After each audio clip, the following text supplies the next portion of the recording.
Donald Trump خود جانتا ہے کہ وہ ایران کی جنگ میں ایک ایسے پھندے میں پھنس چکا ہے جس سے نکلنے کا کوئی راستہ نظر نہیں آ رہا۔ امریکہ کے سابق secretary of state Anthony Blinken نے ایک ایسا بیان دیا ہے جو خود امریکہ کی کمزوری بے نقاب کر رہا ہے۔ انٹونی بلنکن کا کہنا تھا کہ امریکہ کے تھاڈ میزائل سسٹم کی آدھے سے زیادہ سٹاک پائل ختم ہو چکی ہے۔ اس سٹاک پائل کو بھرنے میں 3 سے 5 سال تک لگ سکتے ہیں۔ ساتھ ہی امریکہ اربوں ڈالر کی فنڈنگ بھی مسلسل اس جنگ میں جھونک رہا ہے۔ یعنی ایک طرف خزانہ اور اسلحہ دونوں خالی ہو رہے ہیں اور ایران کے خلاف امریکہ کو جو نتائج چاہیے تھے وہ بھی نہیں مل رہے۔ ٹرمپ کو خود سمجھ نہیں آ رہی کہ اس جنگ سے کیسے نکلا جائے۔ اسی مجبوری کی وجہ سے امریکہ اب حکمت عملی بدل رہا ہے۔ خطے کے دوسرے ممالک کو بھی اس جنگ میں شامل کیا جا رہا ہے۔ اپنی دوسری اور سب سے اہم خبر کی جانب بڑھیں تو پاکستان اور کویت کے درمیان دفاعی تعاون بڑھانے پر بات چیت شروع ہو چکی ہے۔ یہ دفاعی معاہدہ بالکل اس طرز پر ہوگا جس طرح پاکستان اور سعودی عرب کے درمیان موجود ہے، لیکن پاکستان کے اندر خود اس پر تحفظات پائے جا رہے ہیں۔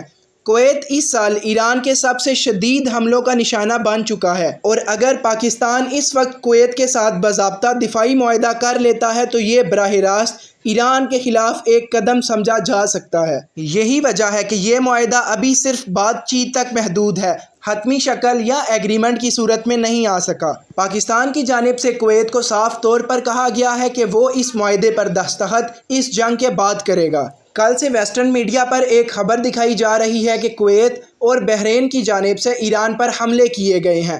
ناظرین، ہم نے کنفرم کر لیا ہے کویت اور بحرین کی جانب سے باضابطہ طور پر کوئی ایران پر حملہ نہیں کیا گیا، بلکہ امریکن بیسز جو کویت اور بحرین میں موجود ہیں ان کی جانب سے میزائلز فائر کیے گئے۔ یہ دونوں ممالک ابھی انہوں نے کوئی اعلانیہ ایران کے خلاف جنگ شروع نہیں کی۔